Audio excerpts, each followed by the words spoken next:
Program Ketahanan Pangan dan BUMDes Sukalila diduga mangkrak, anggaran puluhan juta tak jelas hasilnya. Garut Cibatu, Program Ketahanan Pangan dan Penyertaan Modal Badan Usaha Milik Desa, BUMDes. Sukalila, Kecamatan Cibatu, Kabupaten Garut diduga bermasalah dan tidak berjalan sebagaimana mestinya. Berdasarkan data realisasi dana desa, dalam 3 tahun terakhir pemerintah desa Sukalila telah mengalokasikan anggaran cukup besar untuk penguatan ekonomi dan ketahanan pangan, namun hasilnya belum tampak dan sebagian program bahkan dinyatakan mangkrak. Senin, tanggal 10 November tahun 2025. Rincian alokasi anggaran. Dari data yang dihimpun, anggaran yang dialokasikan dalam kurun waktu 3 tahun adalah: tahun 2020, penyertaan modal untuk BUMDes sebesar Rp30 juta. Tahun 2022, anggaran peningkatan produksi tanaman pangan sebesar Rp31.025.800. Tahun 2023, penyertaan modal BUMDes sebesar Rp30 juta.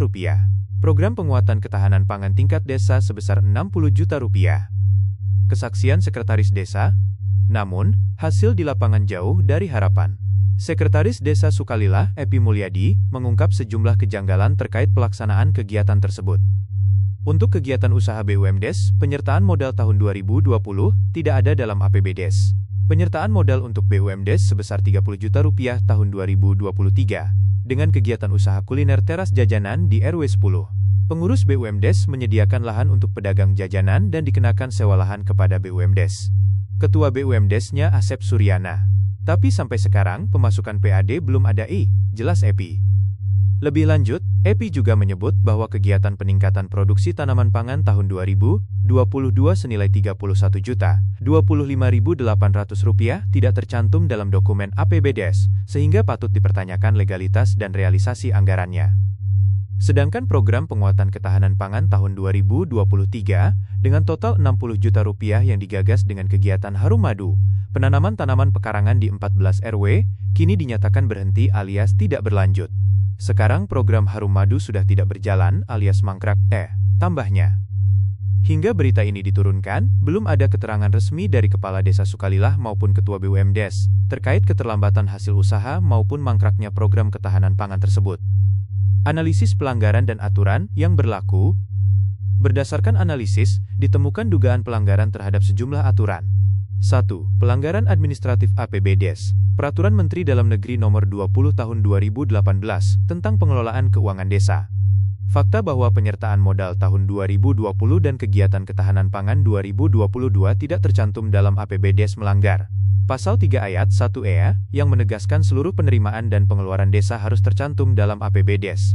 2. Pelanggaran prinsip transparansi dan akuntabilitas. Pasal 24 UU No. 6 Tahun 2014 tentang desa.